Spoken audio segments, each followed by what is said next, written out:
Už som si myslel, že zapakím svoje saky paky a pôjdem na druhú pláž. Druhá minca a je čierna. To znamená, že je asi strieborná.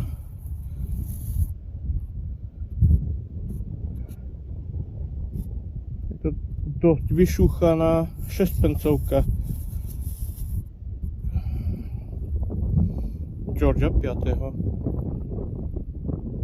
Tak mám zostať alebo ísť?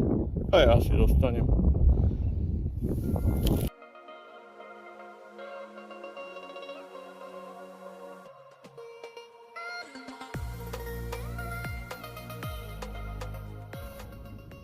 Signál 9899, ešte som to nevidel, tak poďte to skontrolovať so mnou a použijem pinpointer.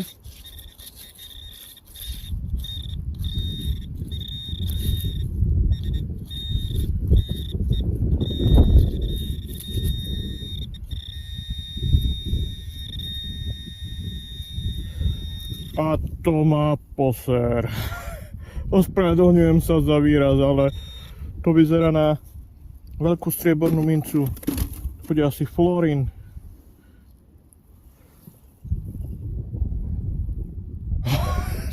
Tak, skutočne.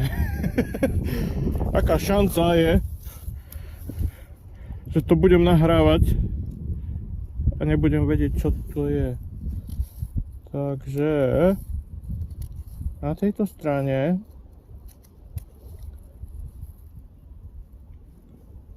ak vidím dobre, tak 1916, tak to bude znova náš kamarát Juraj 5. A toto. Kvôli tomu to robíme. Takže druhé striebro. Hádam sa tu niekde v okolí skrýva aj zlato. No, poďme skontrolovať.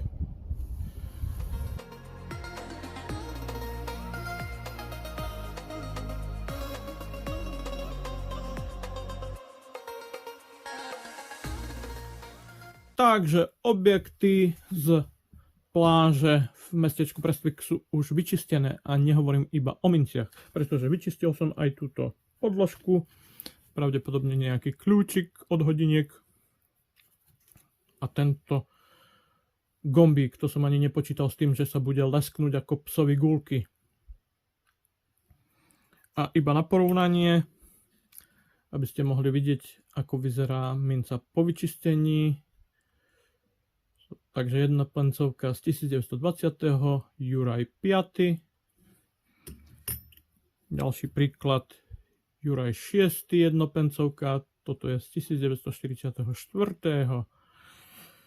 Nemôžete čakať, že tieto dve mince budú vyčistené, pretože sú strieborné a ja strieborné mince nečistím. Takže to by bolo všetko na dnes v tomto videu a ďakujem za sledovanie tohto videa. Máte možnosť komentovať, lajkovať, poprípadne ak ešte nie ste nahlásení na odber môjho kanálu, zasubskribujte, poprípadne môžete odporúčať tento kanál vašim známym, vašej rodine, pretože nepoznám iný kanál o hľadaní s detektorom kovov, ktorý je na báze slovenskej. Takže ďakujem ešte raz za sledovanie a ako zvyčajne moja fráza: if you want to see what I'll find on my next one, be with me and you will see. Takže ak chcete vidieť, čo nájdem na mojom nasledujúcom hľadaní, buďte so mnou a uvidíte. A skutočne už stačilo. Čaute.